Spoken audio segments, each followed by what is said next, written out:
This is the current federal tax developments for the week of August the 22nd, 2022. Current federal tax developments are brought to you by Kaplan Financial Education and by your state society of CPAs. I'm Ed Zollers, and this week from here in Phoenix, we're going to talk to you about a few things. First, we have the official signing into law of the Inflation Reduction Act of 2022. We'll talk about the effect of that, the effective date, as well as some of our first guidance coming out this week. We have information on the electric vehicles for 2022 released by the Treasury, the IRS, and the Department of Energy. So we'll take a look at what qualifies, what doesn't, take a look at that background. We're also going to briefly discuss, because there's a little bit of confusion, it's a little messy here, the status of the plug-in vehicle credit for the remainder of 2022, what changed and what didn't on August 16th.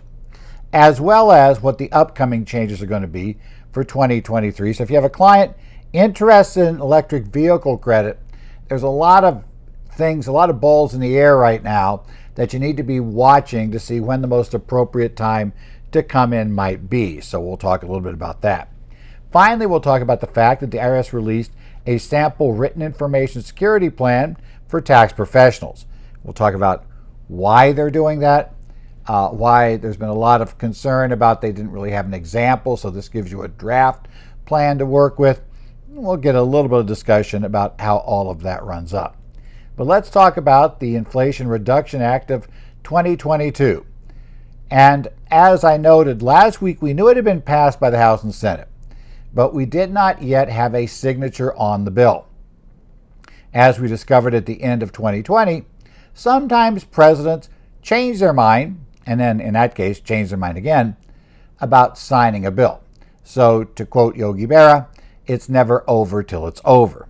Well, now it's over. The bill has been formally signed into law by the president. So that takes care of the last step necessary to bring the provisions of the Inflation Reduction Act of 2022 into the law. The date of enactment is August 16, 2022. Date of enactment's important lots of times in bills because certain things in the bills, quite often when you read about them or you read the initial write-ups before there is a signature on the bill, you'll find out that certain things you'll be told are effective as of the date of enactment, or for certain activities as of or after the date of enactment. So it's always important to realize what that date of enactment is. Quite often now the summaries will go back and rewrite the date to say that it is August 16th instead of saying date of enactment anymore.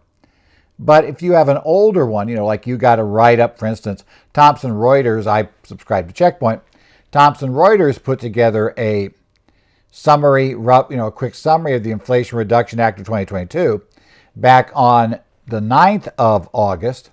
Well, that one, pretty much we knew what that one told us. That was when it came to the Senate. But everything there says date of enactment because we didn't know for sure when the House would pass it. And we certainly didn't know once the House passed it when the president would sign the bill.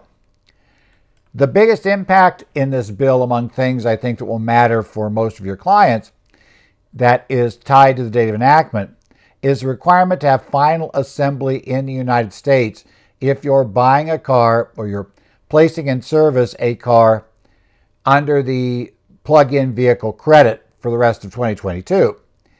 Generally, if you did not have a binding contract to acquire the vehicle by August 15th, then you have to meet this assembled in final assembly in the North America, not United States, but North America. So if you have that, if they meet that North American requirement, then everything's fine. If not, well, the credit doesn't work. Because of that, we actually very quickly on the 16th had some additional information come out. The United States Treasury on their webpage posted a document that gave us information on the credit. That information or that webpage is at home.treasury.gov/news/press-releases JY0923. What that page looks like, we can go ahead and take a look at that on our screen. This is the basic document we've got here, and it just tells you what it really has is links to a couple of things. But this page links us to the two pieces of guidance we'll talk about here in a second that the IRS has released in this area, along with the Department of Energy's list of vehicles whose final assembly is in North America, and a link to the National Transportation Safety Administration's vehicle VIN basically tool that allows you to confirm exactly where this particular vehicle was built. Because sometimes it turns out that car makers, believe it or not, have more than one plant, and more than one plant that produces a particular model of vehicle. Obviously, if some of those are in North America and some of those aren't, well, if your vehicle came from a plant that's not in North America, now it's not going to work for this credit. So you have to verify with the VIN, on the VIN site hosted by the National Highway Transportation Safety Administration, that your particular vehicle did have final assembly in the U.S. So that takes care of that one in that regard, right? It does point to the IRS data, which includes a web page with information. What the IRS has is a web page that on it has a lot of this information. We can go ahead and take a look here at the IRS's web page on the broadcast version, and I'm going to, for those of you here on the broadcast, going to try to make this a little bit bigger. If I didn't go to the wrong page, it would help. Let me see if I can increase the size that we have here. So we've got it. And you'll see this page discusses the new final assembly requirement, as well, which tells us about that with the links to the Department of Energy site we'll visit here in a second, and the VIN decoder from the National Highway Traffic Safety Administration. Also, we're going to talk about the transition rule. Mentioned that already. If you have a written binding contract, you have a way to use the old rules, which would get you out of the final assembly requirement. So you could go ahead and you could get that BMW, right, that qualified for the credit, but it was not being assembled in the U.S. So you could make that work, but only if you had your contracts in effect before August 16th. As discovered, if the ones between August 16th and December 31st, as we've mentioned, those vehicles are going to basically still be comply with the rules we had in place prior to this act, which means that we have issues where Tesla and General Motors, their vehicles don't qualify because they went over the unit sales limitations, and we've now gone through the whole phase out period on them. But we'll have that in place. But with the final vehicle rule, you may also find that some of those that previously worked don't. So we don't add any vehicles here with this bill for the last part of 2022. We take some off the table. Next year is more complicated. We'll discuss that here in a second. We will add some vehicles will now qualify that didn't. Some vehicles won't qualify that did. And other vehicles, we have a question as to whether enough battery components and critical minerals can be put together from the North American locations or areas where we have a free trade agreement in order to qualify those vehicles. That'll be an interesting issue. We also have on this IRS page a discussion of what is a future binding contract. It basically is binding if it's enforceable under state law, does not limit damages to a specified amount. So it's not a binding contract, which is what's important here. If you have merely put down a refundable deposit on that BMW electric vehicle, that's not going to count.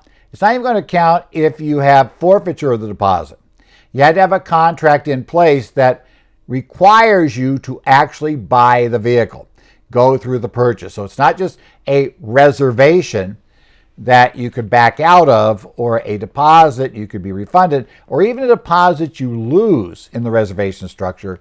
You have to be legally obligated. Finally, the IRS at the bottom of this talks about their future guidance on this, which is they're going to have to issue guidance that relates to many things in this bill. And, they're telling you that they plan to post information over the next few months. Keep your eyes on it. This webpage also then will summarize the Pre-Inflation Reduction Act of 22 2022 information. So if you have any clients whose vehicles they had their contract in place before August 16th, or they actually took delivery before that date, then you'll be able to work out what they need to do and how that's going to work. So that's all on the IRS's website with regard to those issues. Okay. They also published a 2-page FAQ. And the IRS's 2-page FAQ, we'll show you this one here. This is their frequently asked questions, right, over this issue. And it's only a couple of pages. It has a quick summary about what's modified the rules and also how it's going to go. So the things that are different and when they become different. They talk about how you determine if a vehicle's final assembly occurred in North America, claiming the credit, which is pretty much how we asked before, the binding contract issue and how they do that, and the other catch, as they note, the change if you purchase and take possession by the end of 22, but you purchase it after August 16th, the final assembly in North America rule is in effect, so you will have to qualify under that. And then they discuss the new guidance to come. The 2-page one here is pretty useful if you have a confused client for a second. At least point them to the right paragraph there if they are considering doing it, because that's going to be the biggest single thing that's going to be coming on from all of this. We have all of that going on. Whoops, there I go. Wrong thing. I clicked on this and now I lost it. So let me go ahead and try to get myself back up to the full screen version so you guys can actually see your slides as you're used to seeing them. I clicked on the wrong thing. That's never good. So the Department of Energy now has released a list of vehicles with final assembly in North America. This is from the Alternative Fuels Data Center on the U.S. Department of Energy website. It was posted on August the 16th. It has a list of vehicles that qualify as having final assembly done in North America. At least some. As I said, very much is true in this case. We may have a plant maybe 2 plants in the U.S., like Tesla has one in California in the Bay Area, also has one in Austin, but they also have assembly plants elsewhere in the world. At this point in time, assuming Tesla cars qualified, which they don't for 22, but let's say in 23 they're going to qualify, you still are going to have to determine that your car was produced in a U.S. plant, not one of the overseas plants, in order to qualify for the credit. One warning, we'll take a look at this Department of Energy website here in just a second, but warning, it includes vehicles that don't qualify due to the sales cap. Now, it tells you that, but some people may go to that page, especially if you send clients there, and would just assume, if a car is on this list, it qualifies. Well, no, it doesn't. It may not qualify at all. Here's the Department of Energy's page. It talks about this, gives us a list of vehicles with final assembly in North America, and follows on then with a table, first listing the 22 model years, beginning with the Audi Q5, and even a Beamer that, 2 BMWs that meet it here. Now, you'll note that if you look at this table, when we get to the Chevrolet Bolt, the EUV and the EV Chevrolet Bolt, in the note column, you'll see manufacturer sales cap met. Any vehicle in this table that says manufacturer sales cap met, it does not qualify for the credit for the rest of 22. Not because it is not assembled in the U.S. or in North America. They are. The problem is the vehicle sales cap, which Tesla and GM have gone over, does not go away until January 1st of 23. So these cars, if they otherwise meet the requirements, in theory, on January 1st, 2023, they could qualify. So that would be something, as I said, like the Chevy Bolt, the Hummer pickup and SUV, right? Looking at those things, the Tesla Model 3, Model S, Model X, Model Y, those all conceivably could be ones that meet the requirement. Again, we have a couple of other cars in there. But if your client right now did not have a binding contract to buy an electric vehicle, but wants their credit this year, they're going to go out and try to get a credit on it. Well, they have to buy one of the cars in this list now and take delivery by the end of the year. that does not say manufacturer sales cap met. Okay. Finally, at the end of this page, the IRS sends, they send you on to the National Highway Traffic Safety Administration website, which has the VIN page to a specific vehicle. That particular page, which you're linked to, is, we'll take a look down here. You'll see the VIN decoder. You'll go out to that page. And this is what the VIN decoder looks like, right? Get that. You would, of course, go in there. And what you'll do is you'll go to the link. You'll enter the whole VIN into the VIN decoder. Click decode the VIN. And it will return for you, as it shows here, information including where the vehicle was assembled. As I noted, if you want to credit, that VIN has to come back as assembled in North America. Essentially, Canada, United States, or Mexico are where the vehicles can be assembled. If if you find it's assembled anywhere else, that vehicle will not qualify for the credit, despite the fact it may be on the list, because that manufacturer has some vehicles that are basically have final assembly in North America. I suspect the manufacturers will start biasing toward only stocking North American final assembly vehicles in their U.S. locations, since, of course, that's the only ones going to qualify for the credit. But here in the interim, as they're moving out and may have some old inventory in there, you may find a few vehicles sitting around that don't qualify for this credit. So keep your eye on what's happening there. Right? That's the way that we deal with that particular issue.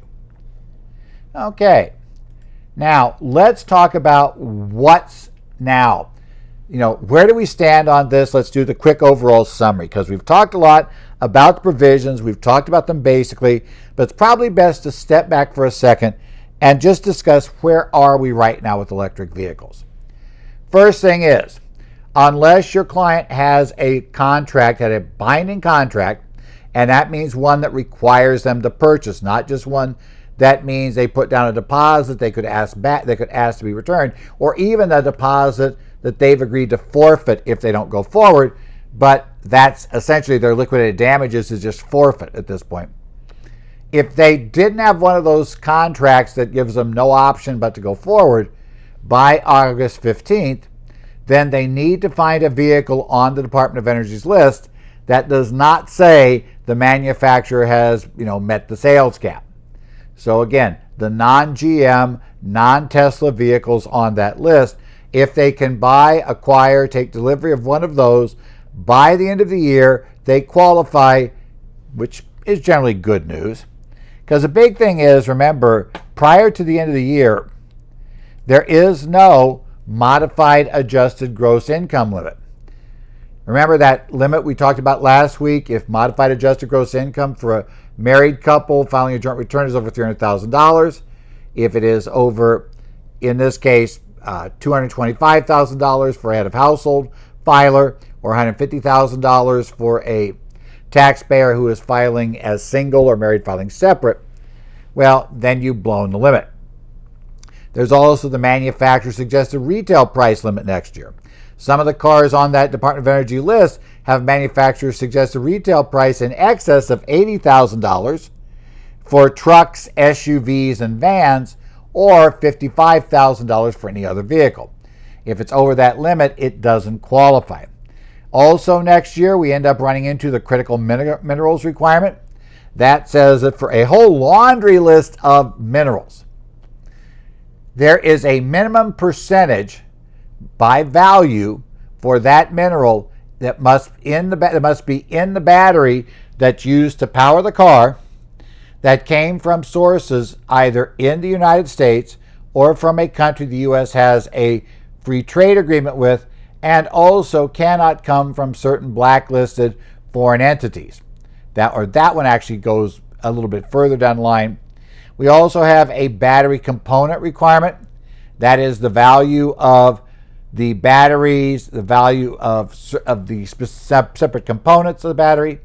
If we add up the value of those components, major components of the battery, at least a specified percentage of those must come from, again, the U.S. or a country that we have a free trade agreement with, and the similar problem about the fact that, if it comes from basically one of those blacklisted foreign entities, that also will eventually blow it.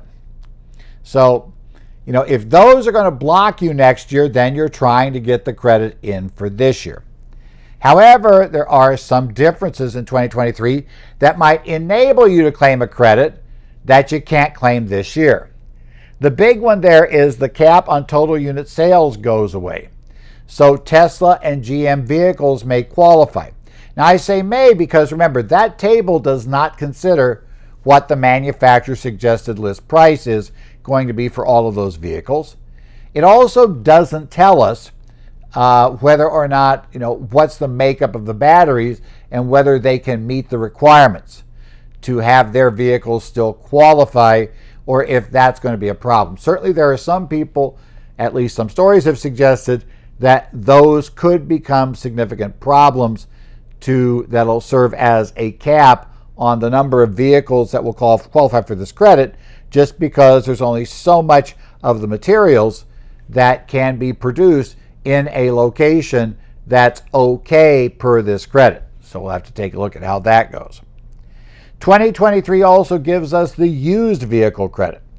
Now that one, of course, is going to be, it's got to be at least the model year of the car must be 2 years less than the calendar year of the year in which you're attempting to file for the credit. So next year for 2023, that means you'll be looking at 2021 and earlier vehicles that qualified for the plug-in vehicle credit. If you buy them, then you'll be able to potentially qualify for an up to $4,000 credit. But remember, the modified adjusted gross income limits on that one are much lower. $150,000 for a married filing joint, $125,000 for head of household, $75,000 for a single or married filing separate taxpayer. As well, the maximum you can pay for that vehicle is $25,000. And the individual claiming the credit cannot be eligible to have been claimed on someone else's return. That, I am sure, is to prevent parents from, looking to subsidize the kid's car by transferring various items of income there, so cheap tax comes in at zero tax using the credit. In essence, that's not going to work. The kid has to be able to support themselves. Now, interesting enough, there is no such similar rule for the new vehicle credit, nor for the business credit. Now, the commercial vehicle credit, this one is interesting for next year, but be careful here. You and I both know that clients love to say, oh yeah, I'm going to use this vehicle in my business. And in reality, you begin to want, you look at it and go, that's not what you did. And the problem is, it's not clear how the courts and how the IRS is going to handle the situation if you place this thing in service, right? And yeah, we have all kinds of potential problems there. In theory, though, if it's qualified, if you actually have a business use for the car, then yeah, you can get the full $7,500 credit. It's actually simpler in some ways to get it for that. You can get that. It goes against your income if you qualify for that. And there is no limitation there based on taxable income. This could be a physician that has $1 million plus net practice, netting him or her $1 million plus per year. That could still qualify to get the same $500 credit if that physician can establish, and we all know this is the big if, they can establish a true business use for that vehicle in their practice. Obviously, documenting that's going to be key. You may want to talk with your clients about that option, though, because I guarantee you the car dealer is going to talk to them about that option. So you might as well have the conversation now. Finally, let's take away from the Inflation Reduction Act and let's talk about the IRS issuing Security Summit releases new data security plan to help tax professionals. New WISP simplifies complex area. This is IRS News Release IR 2022-147, issued on August the 9th. Now, this outlines the need for a security plan for any tax professionals. That's, again, we've been told that. We know we're supposed to have one. But I have heard a lot of CPAs whine about the fact, well, do you have a sample one? What am I supposed to? I don't understand. What do I do? What should be in there? So the IRS now has given us a sample plan, right? You can download it online, the Written Security Plan, or WISP. It is a 29-page document and sample plan. And if I go here, here is the plan. I can take it back to the start here. Now, this is a document creating a written information security plan for your tax accounting practice. But you'll notice in the table of contents a number of interesting things. First thing is, you'll notice here on page 5, continuing on to page 13, there is a sample template. So basically, a sample security document that could be used. Now, obviously, it has sections you're supposed to customize for your practice. You don't want to just adopt what's there. Also, they have additional things to consider when creating your WISP, so they walk you through that. And finally, they have sample attachments that you might want to have as part of your WISP plan, even if it's not directly in the document there itself. So if you just want, though, to take a look, and let's say with the sample template, tells you essentially how to write this particular, this particular document, what to do, and if you want to just copy that and then start modifying it, that's what the IRS has designed that for. The reason we want to have this, obviously, is the IRS is concerned because tax preparers hold a lot of very sensitive tax information for their clients. And so the IRS is concerned that we don't end up just handing that out or accidentally losing control of that. So they want us to have some sort of written plan in place and enforce the plan. By the way, that's the other side effect. This written plan will hang you if you don't actually follow it, because that will be proof that you were being reckless and didn't care because you outlined this plan and then you ignored it.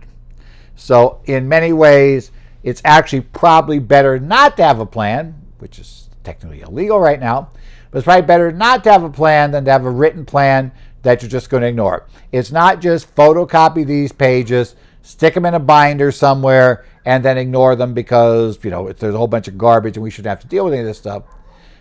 You're going to want to make sure your plan is something you're really doing. Otherwise, it may, on discovery in litigation, prove far more harmful than helpful at that point. Well, this has been the current federal tax developments for the week of August the 22nd, 2022, I should say. I'm kicking 1 year ahead of time. Current federal tax developments is brought to you by Kaplan Financial Education and your state society of CPAs. I'm Ed Zollers. You can email me, edzollers@currentfederaltaxdevelopments.com if you have any questions. I also take a look at the Connect sites for Arizona, New Jersey, Minnesota, Illinois, and Washington. So if you have any issues, you can look at there, as well as the question and answer site that's available on the Idaho Society of CPA sites for their members. Otherwise, it's an interesting week. It's we're obviously now well into the last month for the pass-throughs before we have to get those returns filed. And then, as I said, they come fast and furious because by next week we'll be looking at coming up on 30 days to get the trusts and estate income tax returns out.